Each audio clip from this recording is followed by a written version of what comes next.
Good morning, everyone, and welcome. This is Joe Scarice, your co-host and co-founder of the Creative Birth Strategy Podcast and House here on Clubhouse. We're going to get started here in just a few minutes. Let me just get myself set up so we can invite some people in and get rocking and rolling with our subject today. We provide education, networking, and strategy for real estate professionals nationwide on this podcast. Have to thank Clubhouse, as always. We are the only podcast that has a house here on Clubhouse. We offer in-person events throughout the tri-state area in North Jersey, Pennsylvania, and New York. And we now also offer CE accreditation courses for licensed real estate agents. And then we also offer worksheets for you to better understand how to pencil down your deals. And one other thing we have now, we have white label marketing where you can now learn how to broker and or correspond our money here at Lendmark. So we'll get started here in just a few minutes, and I'm going to start inviting all kinds of people in. Then we'll dive into our sponsorship and our events. And then we'll talk about our great subject that we put together today. Really excited about this discussion because I think it's extremely important because of where the market is going and shifting toward. So we'll get started here in just a few minutes. Alrighty. Invite some other people in here to get started. All right. So let's talk about the Creative Birth Strategy podcast itself. Okay. It's been around for a little over a year now. We're hitting close to 85 episodes. Very excited about that. You can find us on Apple Podcasts, Spotify, Amazon Music, LinkedIn, Facebook, Twitter, YouTube.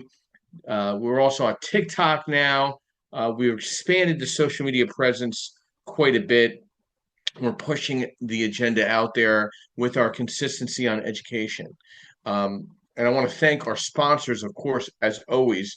I want to thank Mr. Yerdal Perkins of Perkatech, who provides our social media strategy and our architecture to this entire podcast. And anything that you're seeing online, Yerdal is and Perkatech are very much involved with the branding and the recognition of all my social media analytics right now that's going on right now. So I want to thank him as always. He's been a great friend and associate and the colleague of this podcast from the very beginning. I want to thank Realty 4-in-1 with Miss Linda Pelagas, who provides a national publication for real estate professionals throughout the country as well as national events.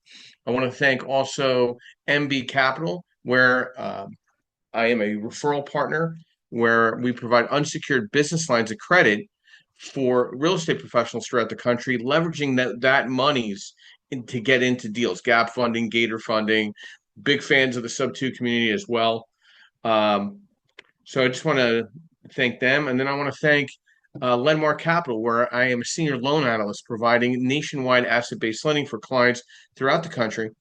DSCR, fixed to rent, fixed to flip, new construction, multifamily, blanket loans, portfolio lending, strategy, and advisory. We're here to hopefully provide insight to the real estate professional as well. And then our new alliance that we have with Elite Deal Makers with Jim Ingersoll out of Richmond, Virginia.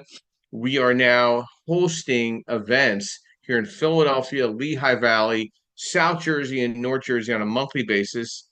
And I want to thank him and his group. We're tying in with them. Very excited about our monthly events that we're rolling out. We have some great events coming up still with the rest of the month. We have Monday night, we're in Philadelphia at Newbold Exchange, where my offices are with Yordell Perkins of Perkatech. And then Wednesday night, we're at the Bethlehem Brew Works Fegley's up in Bethlehem, Pennsylvania. And then we're at February 27th. We're down at the 903 Brewery on the 27th for a panel discussion in Jersey City. So I'm pretty excited about that. And that's where Elite Dealmaker, North Jersey will be situated up there as well. We're also rolling out a ton of asset-based lending fundamental workshops. Keep an eye out for those. Please connect with me on LinkedIn or Facebook or Instagram, wherever you feel most comfortable to stay connected with our updates on education, motivation, and strategy. And our discussion today, the Section 8 loophole in real estate investing. Now, I did put a poll out this past week, and an overview to the discussion on LinkedIn as well as the other social media sites. As a landlord navigating the Section 8 loophole in real estate investing, understanding the key factor is crucial. The Section 8 loophole pertains to strategies utilized by investors to optimize rental income and mitigate risk when renting to tenants benefiting from the Housing Choice Voucher Program. The initiative ensures landlords receive consistent rent payments, making it an appealing choice for real estate investors seeking stability and guaranteed income. In the realm of real estate investing, particularly with Section 8 properties, the most critical factors in comprehending the dynamics of the program and leveraging its benefits effectively. By grasping the nuances of Section 8 regulations and rental procedures and tenant selection criteria, landlords can ensure a smooth and profitable rental experience while providing essential housing support to those in need. Navigating the Section 8 loophole requires a strategic approach, emphasizing the importance of maintaining property standards, fostering positive tenant relationships, and adhering to the program guidelines. By prioritizing transparency, communication, and proactive property management, landlords can capitalize on the advantages offered by the Section 8 program while safeguarding their investments and cultivating a mutually benefit rental environment. And what is this telling me based on the current market condition? Every conversation I'm having with an investor, they're comparing the market rent to Section 8 rent. Does Section 8 rent make sense? Does the property cash flow based on Section 8 numbers? They're not even worried about the market rent. They're worried about the Section 8 voucher and how that will impact their bottom line on cash flow. They're concerned about the tenant landlord relationship. They feel more comfortable that they have a little more control of the tenant when it's in regards to Section 8 housing. Listen, our rates are leveling out around 7% this past week. The market is very strong for investors. Okay. This is not a home buying environment right now. Home buyers are sitting on the sidelines thinking values are going to come down one day. I just don't see that happening. I can't see more than a 10 to 12% decrease in values overall. So what happens? It's becoming a rental market. And then, this is another thing. Post Super Bowl, we have Super Bowl today, of course, is your spring market.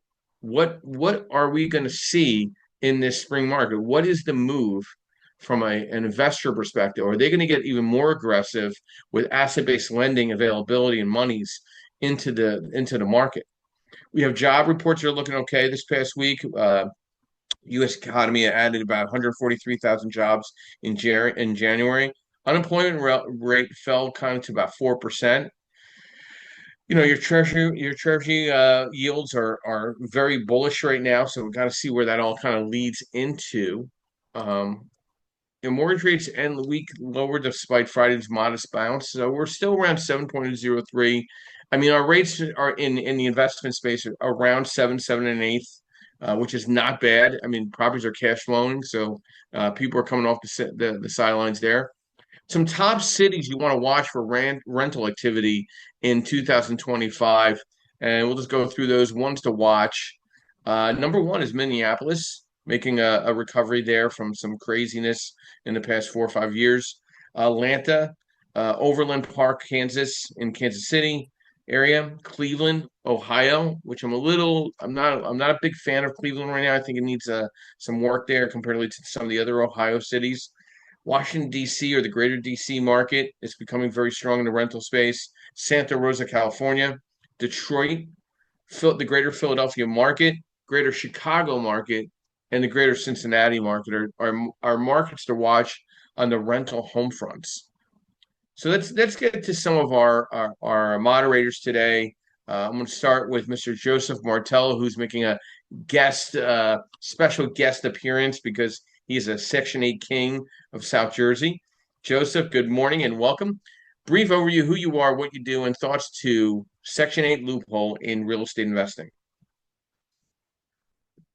Good morning, Joe. I wouldn't call me the king of Section 8, right? But thank you. It's very flattering. So, I mean, Section 8 is... I know for some they find a challenge, right? I have several Section 8 rentals, and I've heard horror stories that folks are going through. But with Section 8, you need to just keep on being persistent. It also depends on the people that are fostering the the program, which usually work for the county, at least in the state of New Jersey. Um, a lot of people complain about tenants, and I really haven't had any issues with tenants. You do your same vetting on those tenants as you would as any other. Um, you can't discriminate just because they're on Section 8. But for the most part, I mean, when you got to do rent increases, you have to do it within the 60-day period. I usually do it at the 120-day mark because they are just, the people processing the paperwork are just slow in doing so. As far as loopholes, I really don't see any, but haven't really had any issues with the tenants paying their share of the rent. For the most part, that's all paid. It's a lot more. Everybody says it's generally a 70-30 split. It's a lot more than, they're paying a lot more than 70% Section 8. I've had instances where Section 8 was paying 100% of the rent. Case in point, on one of my rents is $1,750. The tenant's only paying $118 a month. So there's a lot of factors that go in there. So as far as the rental market and Section 8 and the rental market, it all depends on the market, right? And when I say market for Section 8, it goes based on county and zip code.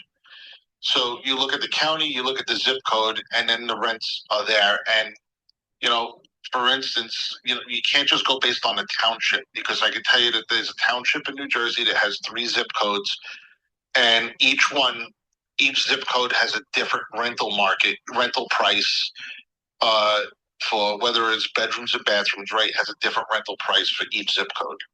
Doesn't really make too much sense, but that's the reality of it. So it does go based on zip code. So pay mind to that. They have done a good job in bringing those rents up to Section 8. In some markets, it's a little below, but slightly. And in some markets, I would tell you that they're driving the market rent up for the regular folks, where the Section 8 rent increase has been significant enough. And the really reason why is because there is, we all talk about a lack of housing, but they boosted those rents. They boosted those allowances up. So Joe, you run an event for more newer or even mid experienced investors, dinner and deals in the South Jersey corridor. Does Section 8 come up in the discussion? Is there a concern? Is there a fear as a landlord? Like, what's the thought pattern? Just because I don't think people realize there's kind of like 2 types of Section 8 housing. There's the project-based Section 8 housing and the resident-based housing. So we're primarily resident-based housing. Has that discussion come up in your dinner and deals in regards to being a landlord and comparing it to Section 8 to market rents? Yeah, I mean, run during deals, and I'm looking forward to bringing that to elite deal makers, especially, and I'm looking to talk about being a W-2 investor in March. Yes. With you and your group, Joe. But yeah, the discussion does come up, and it's a lot of stereotypes and generalities that do come up. They're going to wreck the place. Dealing with Section 8's a hassle.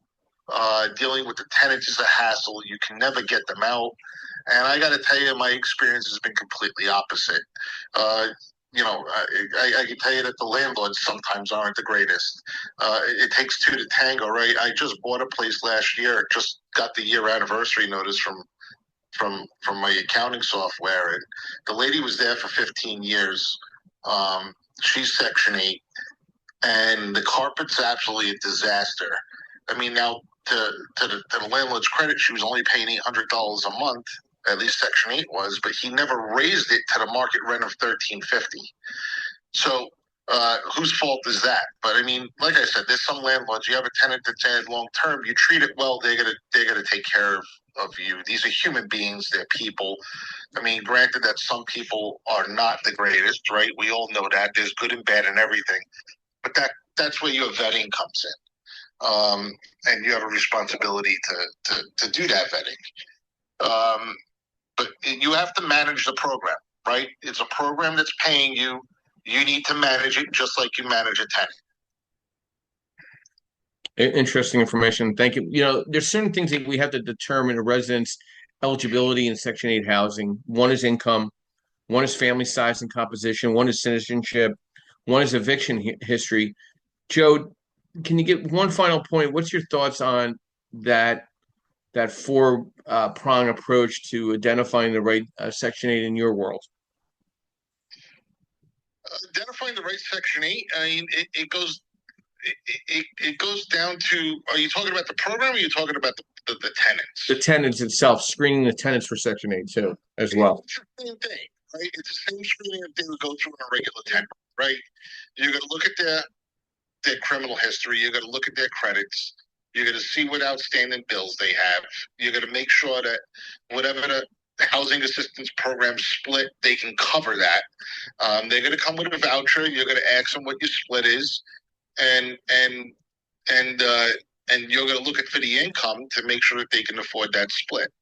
Now, keep in mind, Section 8, the housing assistance program, is also looking at their income and making sure that they can afford it. But people sometimes are irresponsible with that money. How do they get? Do they work? How do they get back and forth to work? Your interview all goes based off of how you would just handle a regular tenant.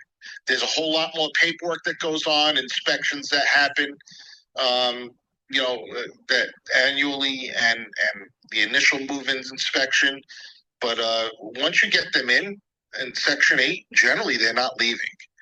Because you got to remember, it's very tough on them to leave. They have a 60-day window to generally they'll have a 60-day window to find a place. So they got to give you 60 days notice, and then they have 60 days notice, so that voucher becomes a problem for them. So, moving for them is a hassle, just as much as turnover is for you. So they're not looking to move. So you put a little bit of work on the front end, and you almost have a renter for life, if you will. And you just got to take care of the place like you should. Joe, thank you as always. Appreciate your insight, and it was great having dinner with you on Friday night. We do have pictures and evidence that you did have dinner with us. Just want to let you know that. Just to let your followers know. Good, Joe. Thanks. Thank you. We're going to go to ladies next. Miss D, good morning and welcome. Brief overview who you are, what you do, and thoughts to the discussion today, the Section 8 loophole in real estate investing. Good morning. Good morning, Joe, and good morning to the room. So I'm Donna Page, a long-term buy and hold investor, currently investing out of the Milwaukee, Wisconsin market primarily. However, we do invest over 9 states here in the country. And Section 8 is definitely one of the programs that we found to be one of our most profitable profit centers for our tenants. What we're finding in many of the markets currently is that our Section 8 rental rates are trending about 15 to even 20% in the Midwest above standard market rates. So what we do in our business model is we renovate all of our homes to Section 8 standards. Now, we don't specifically market only to that particular demographic, but if someone does show up with a voucher, we are able to accommodate that family. Joe, as the other Joe mentioned, one of the things that we found is that the overwhelming majority of our voucher holders are working class families. So these are people that do work. Maybe, they might be underemployed or don't work in high-paying industries. So they do have that voucher to support them to have a nice place to live. And those tenants do stay, we call them homesteaders within our business, because they will, once they're in that property, generally they are, staying put, which means we don't have the turnover. We're getting that slightly higher rental rate. They're paying, they're paying on time. It's just we've had very, very, very good success. I've only had one problem tenant that I can think of, and she was just annoying more than anything else. And she also, we felt like was better suited for project-based housing versus, the voucher-based housing. But we're really big fans of this program. It really does help a lot of American families out, and it's been a great portion of our business. So thanks for having me today. Donna, thank you. And some quick question. What homework would you think a newer landlord needs to do when it comes to Section 8 and occupying it with a Section 8 tenant? Like any pointers that you learned as you went that kind of remind you when I ask you that question, it reminds you of something like what kind of homework should you do before you occupy the unit with a Section 8? So one of the things that I always tell people is we have to remember that these are, again, generally working families. So we want to make sure that we're not just throwing the worst of our portfolio at this particular demographic. If you renovate these properties and make sure that they are, nice, clean, safe properties, generally these families are going to be very, very grateful to have a nice place to live. But also keep your current screening criteria in place. You don't have to accept any and everybody that shows up with a voucher. You do want to run those criminal background checks, your eviction histories, all the other things that you would normally do. The only difference that you should be making is instead of having them qualify for the 100% of the rent, just for their portion of the rent. And if you keep those screening criteria in place, you'll more than likely get a good tenant there. So that's my 2 cents. One last question, because comes to mind. When it comes to utilities between landlord and tenant, any advice you can provide for anybody to be like for in regards to water, electric, gas? What are certain steps that you should do to protect yourself as a landlord with Section 8 tenant where it doesn't bite you in the ass, excuse my French, down the road? Absolutely. Make sure that those utility bills are coming to your office, that you keep an eye on them. So, in many jurisdictions, particularly with water and those municipal services, that bill is tied to the address, not necessarily the name of, that the bill is on. So, you want to make sure that those bills are coming to your office so that if things get a little out of whack, you can stay right on top of that tenant. The other thing that we do, Joe, is in our lease, we say that if a tenant has a arrearage on utilities, we can pay that off, but then charge it back for them on rent. And if they do not pay that in their next rental cycle, that's cause for eviction. That is in our lease because we don't want to be stuck with, these high utility bills for those tenants that, may move away or something may happen. They may be put off the program and that kind of thing. So definitely stay on top of that. Donna, thank you as always. I appreciate your presence here on a week-to-week basis. Listen, we are here to provide hopefully some form of direction. Our opinions 100% on mark?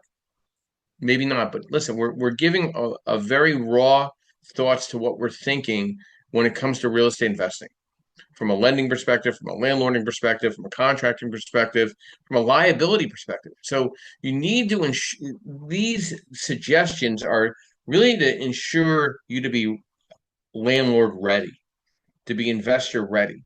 And I think the discussion today is very important because the discussion at DSCR is much different now than 10 years ago. I can tell you for a fact that there were banks out there that would shy away from Section 8 rentals. We do not want to have that on our balance sheet. And now, I mean, I'm sure they have their foot in their mouth because that's to me, in certain urban settings, such as the Philadelphias, the Chicagos of the world, and, New Yorks of the world, and St. Louis's of the world, and Atlanta's of the world, Section 8 housing in certain areas in some of these markets are the go-to on compare to market rent. So I really think a lot of banks are changing their tune because they don't really have another option, or they won't be lending their money. And if banks are not lending money, they're not making money.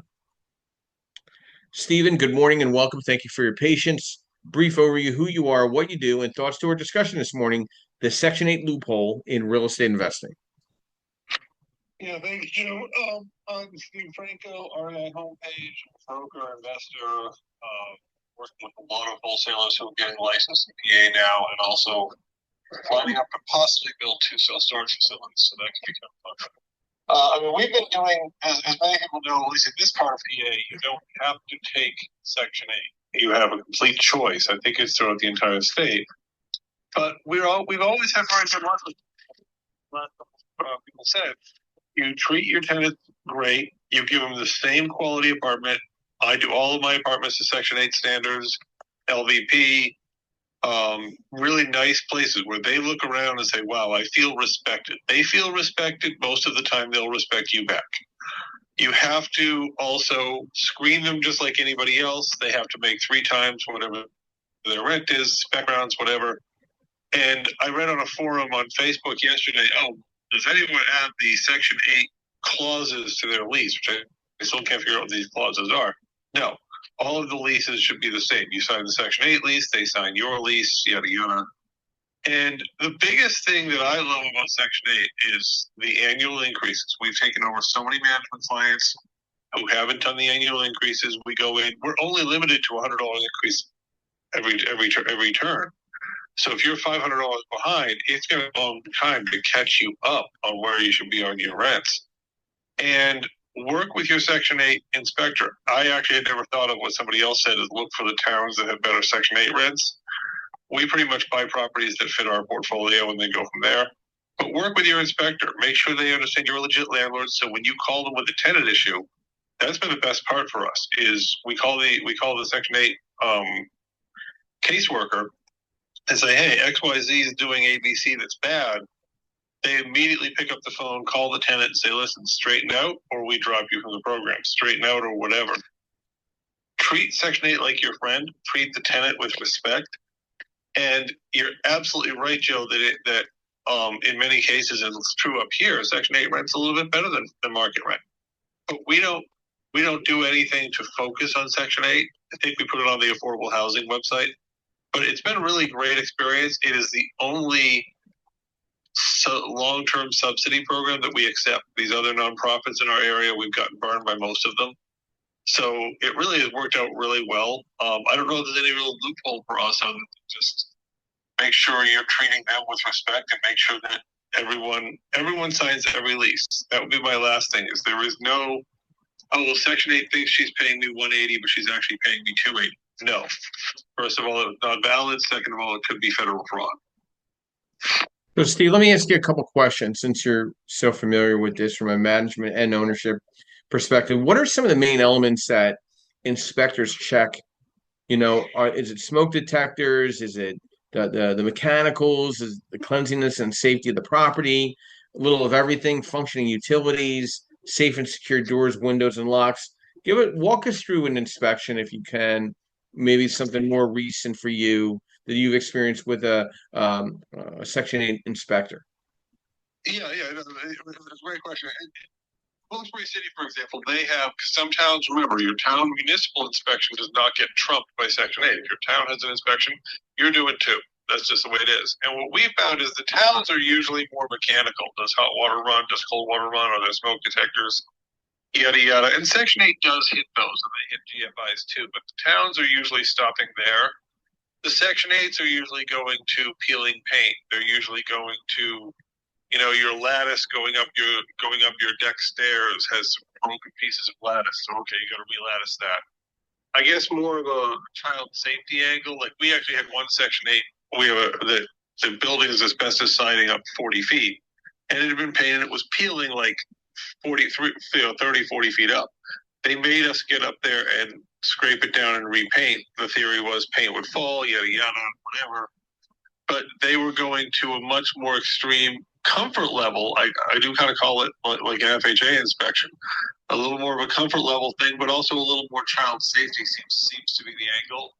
And they're also the first ones to comment on, although we usually don't have this problem, but I've seen it in some of my clients' properties. Well, this carpet has a tear. The city inspector is going to walk right by that. The Section 8 is going to be a little more picky, I guess. But at the same time, same thing. If you're good with the inspector and you're friendly, and if they say jump, you say how high. You really want to keep it that relationship.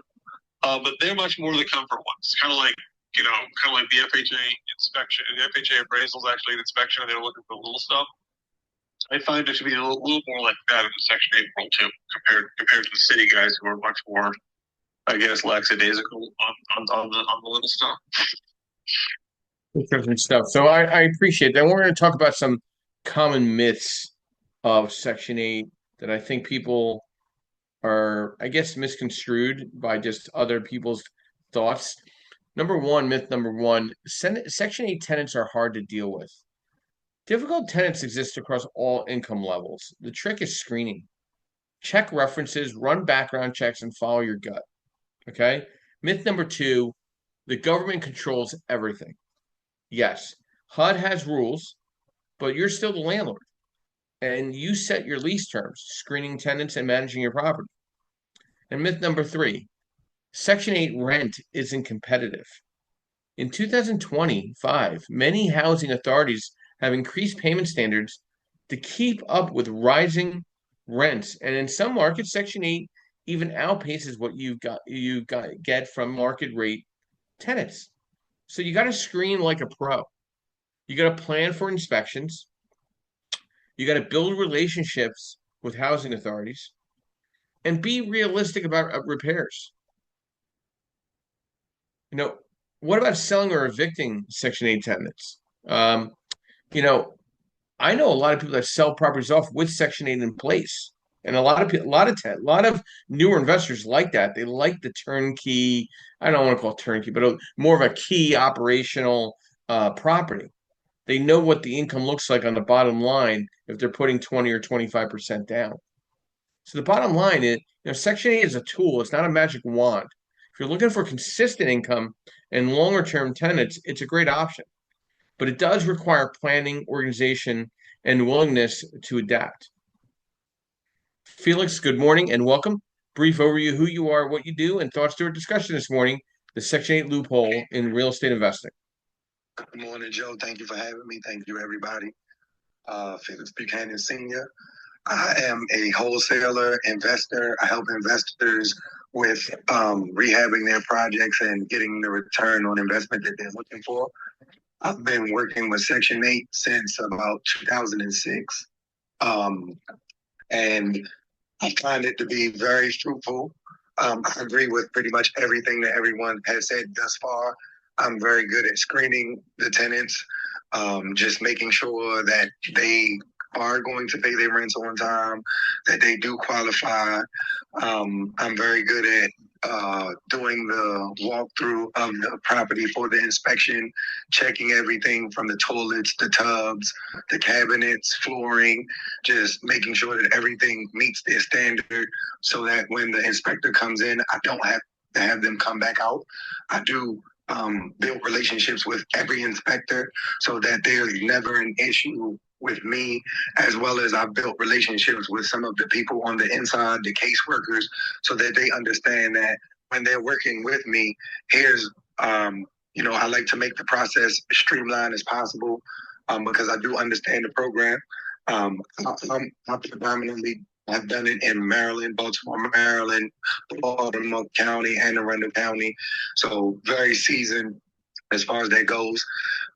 But again, they're just like regular tenants, other than the fact that their rents are being subsidized. I do quarterly inspections the first year or 2 years that I do have a Section 8 tenant, just to confirm that they're not damaging the property. They're making sure that they're keeping the property upkept. If I do go in there and something's wrong, they have 7 days, which is in my lease, to fix it. Or on the 8th day, I send my guys to come in and fix it. And it becomes a fee for them in their rent. So thus far, knock on wood, I've had no bad experiences, whether it was Section 8 RHP, due to the screening and me just actually talking to the tenants ahead of time throughout the process. I asked them, different questions about who they are, what things that they've done, because those things give you a lot of answers as to how to deal with them.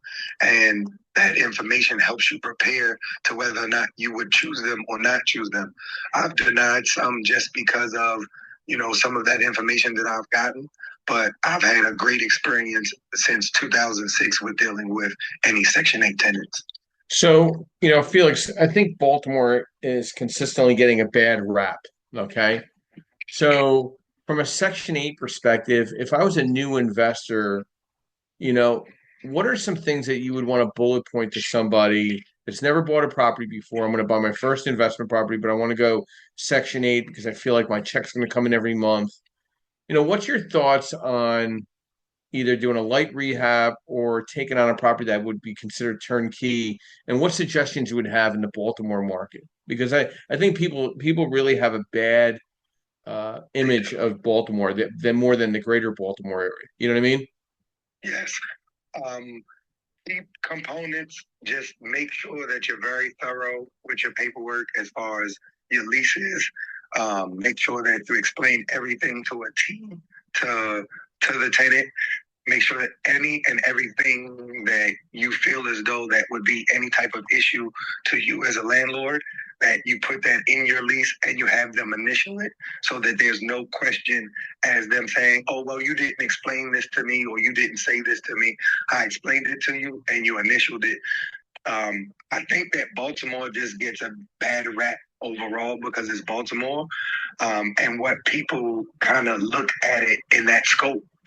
That Section 8 and BRHP platform, even Baltimore County Housing Choice Voucher Program, everything has been pretty smooth. I haven't had a lot of, again, in my experience, but I would tell everybody just be thorough with your paperwork and what you're explaining to the tenant. Somebody has an interesting question, Felix. I don't know if you could answer this. Sure. This one gentleman had, or young lady had a property manager manage apartment, and later discovered a tenant had walked out 2 months before the lease expiration. They terminated the property manager, and they wondered if HUD still could cover the 2 months the tenant didn't pay. Tenant can't afford. I mean, they're not going to bridge anything like that. Like if somebody's in financial hardship, they're not going to bridge money for a tenant, correct?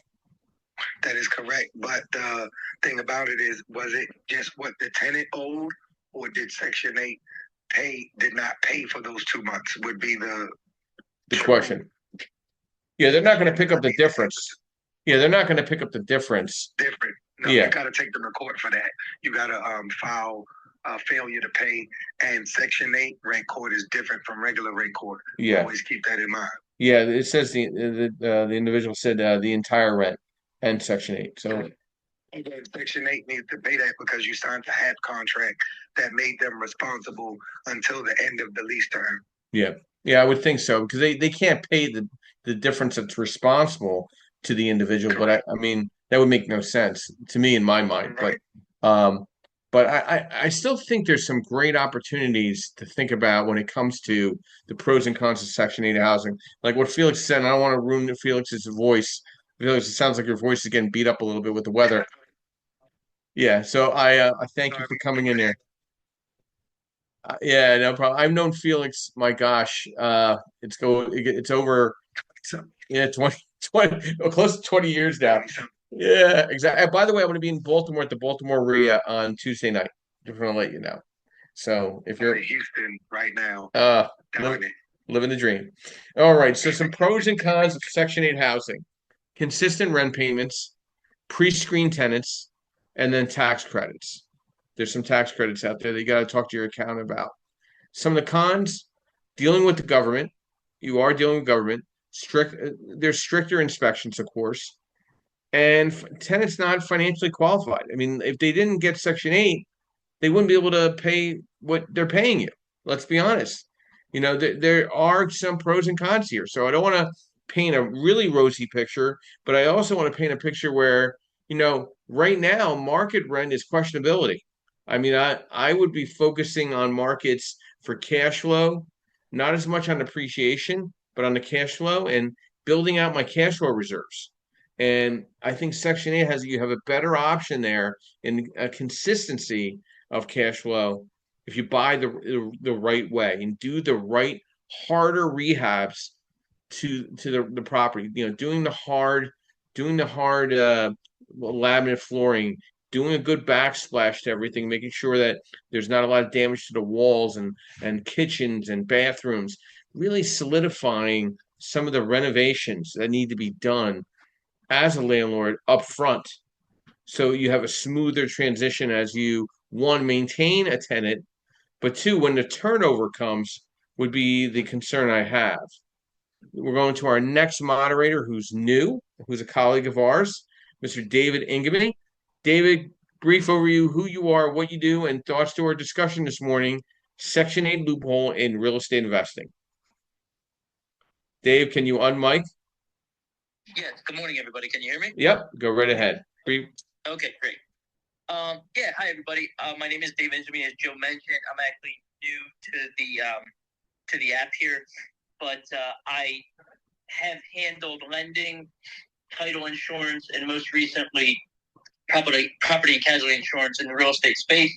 I recently joined Joe's team in the lending space to assist him. He's been extremely busy, and I just literally joined his team over the last week, so I'm happy to be here.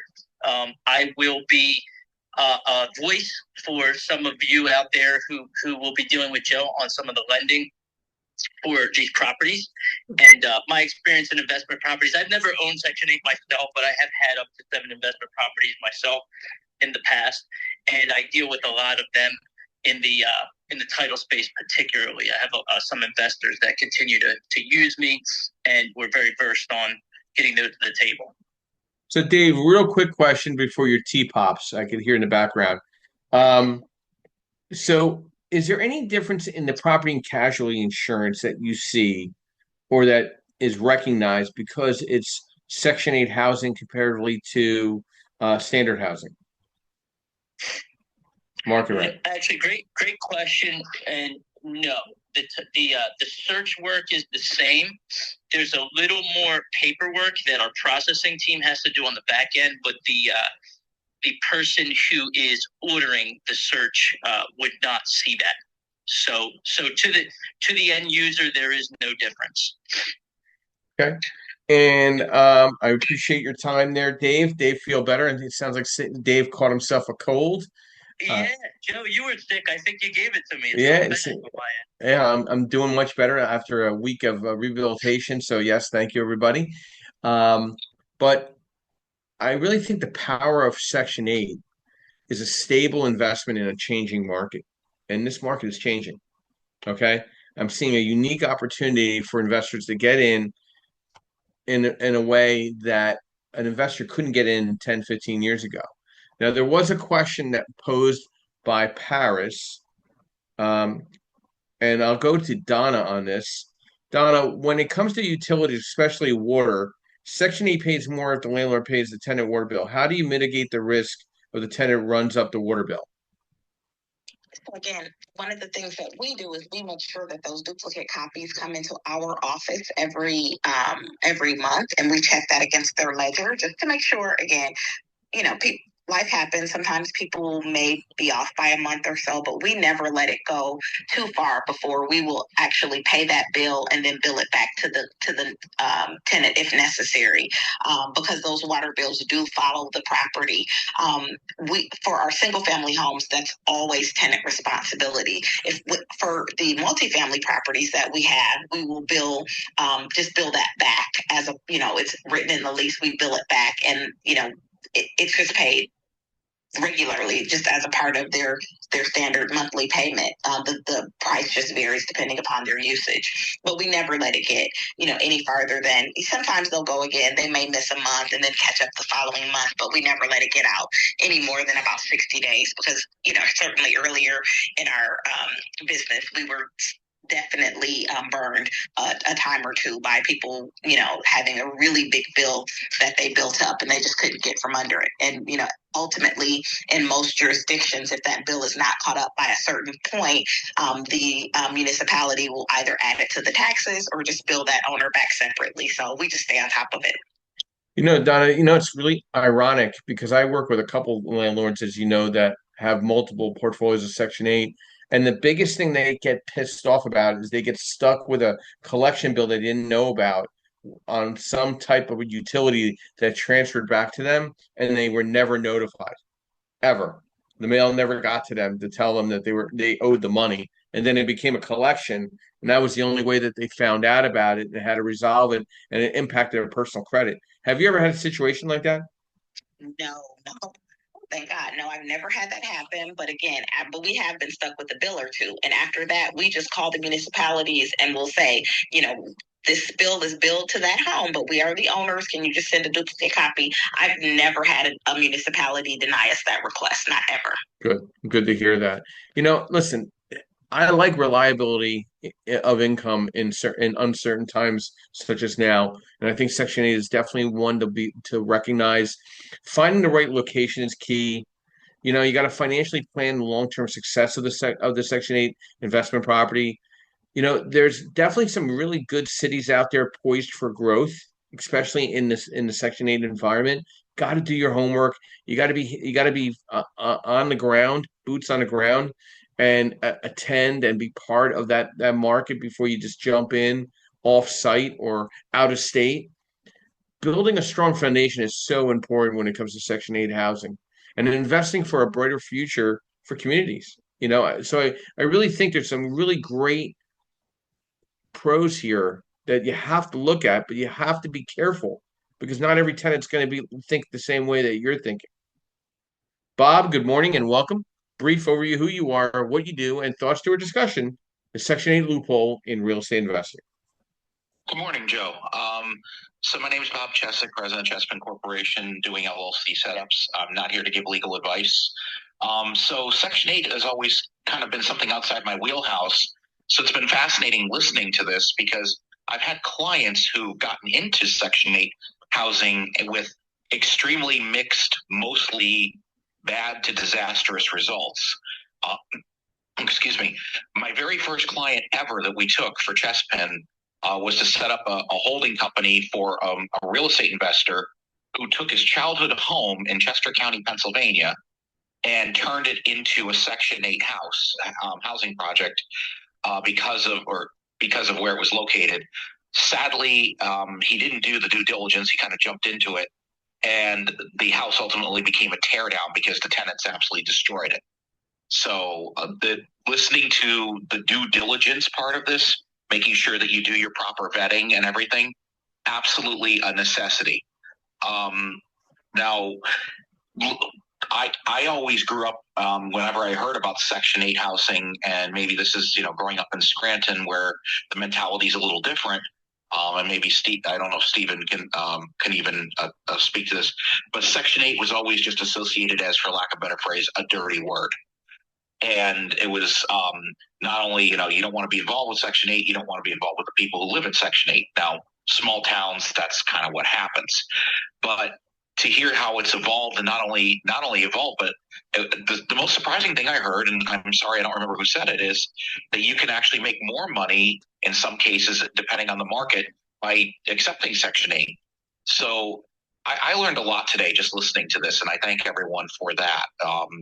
It'll help me in the future should I get somebody else who wants to do Section 8 housing. I mean, I'm not an expert on it, but at least when they're talking about some of the stuff, it'll be a lot more familiar to me. But yeah, I appreciate everything everyone's saying, and I personally learned a lot about this today. So thank you.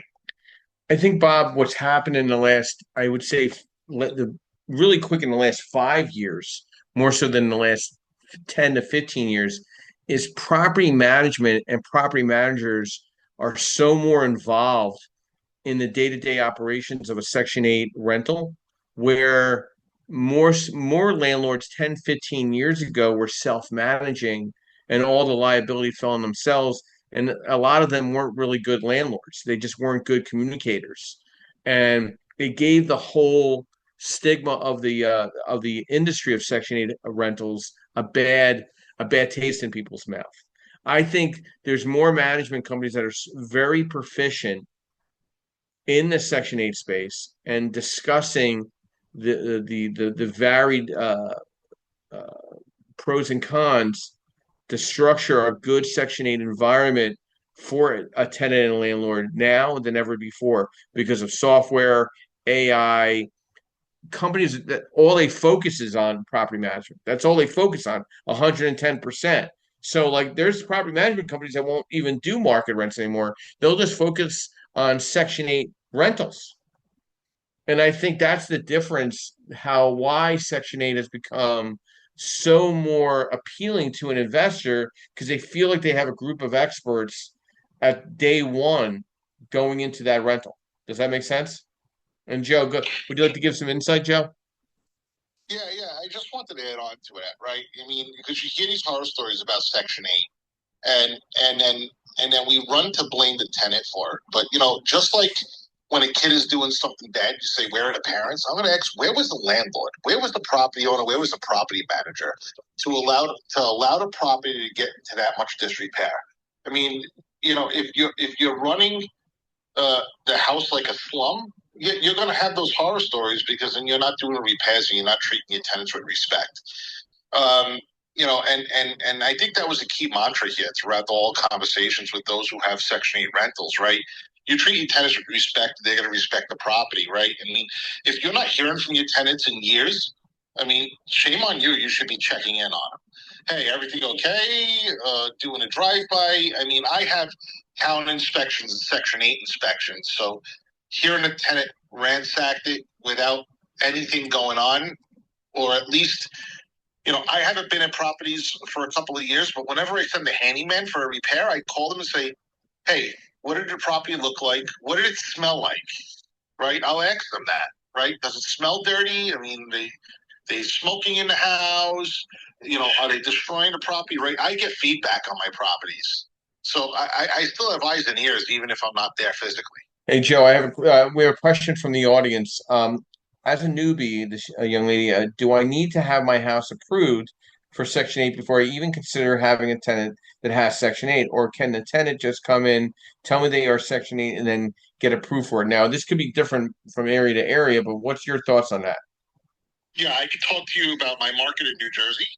So you would market it just as you would for a regular rental, and someone's going to come up and they're going to say, I have a voucher." Um, you know, you'll do your vetting just like you have. If you accept them, it's probably going to take you about 30 days to onboard them because you're going to have to get an inspection from Housing Assistance Program, and then they'll do the split and get you set up on payment. But it'll probably take you about 30 days to get that inspection done and get the tenant in. And then it'll probably take you about another 30 days for the payments to start rolling in. But once you're set up in the payments, you'll be fine every month. So that's the setup is a little bit of an investment, but like I said, they're generally not going anywhere. And someone called them a homesteader. I think that was D, right? So I mean, that's my front end. I mean, I'll kick it over to D if she has anything additional on that. Do you any thoughts to that as well? And then we'll go to Stephen. I'm so sorry. I was typing. I got a private message about the water bill, so I was typing a message. I'm so sorry. I missed the initial conversation. Joe, why don't you revisit it? Joe?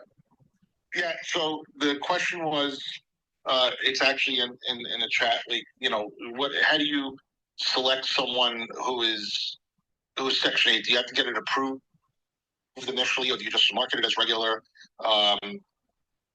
And I think that's kind of what I went into, right? And how to handle it. And in 30 days, getting them in takes about 30 days to get them in, with the inspections and everything, and about another 30 days to get the payment set right. But then you're good and you call them a homesteader, right? Absolutely, that's exactly it. So we do not market our units specifically to Section 8. We renovate so that if a qualified candidate or a qualified applicant does have a voucher, that process is not slowed up in any way, shape, or form. And absolutely, it's the same way here in Wisconsin. Once they show up with the voucher, we set up a time for the inspection. We know we're going to pass the inspection because we've already done the work on the front end.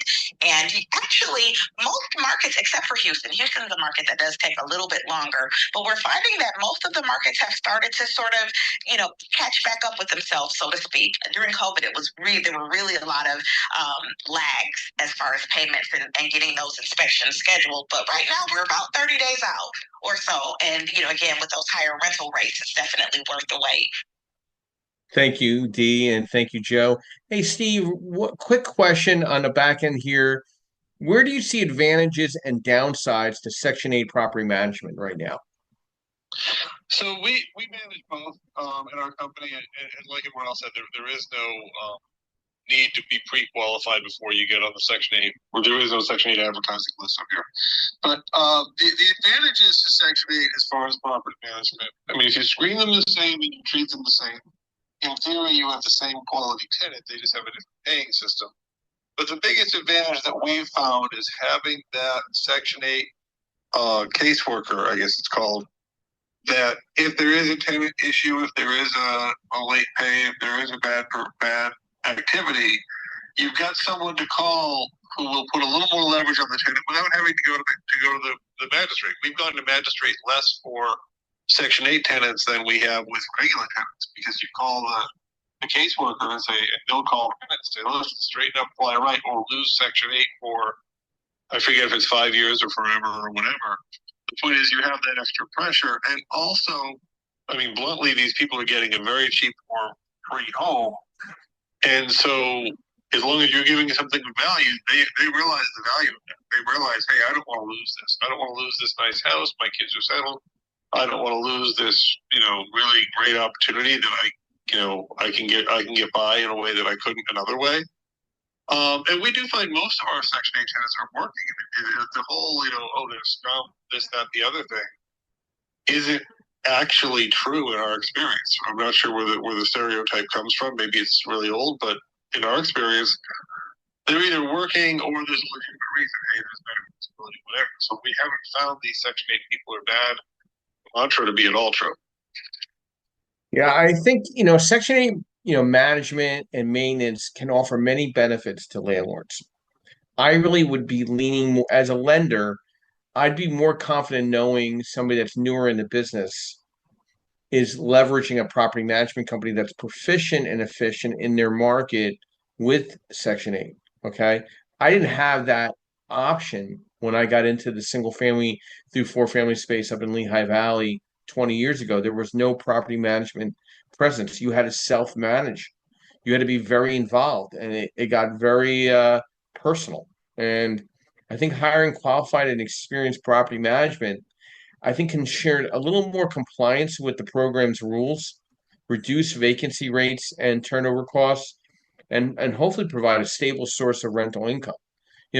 Some of the steps that we outlined amongst our moderators today, I think, will help make most of you identify a better rental property investment and be a better landlord if you decide to take on Section 8.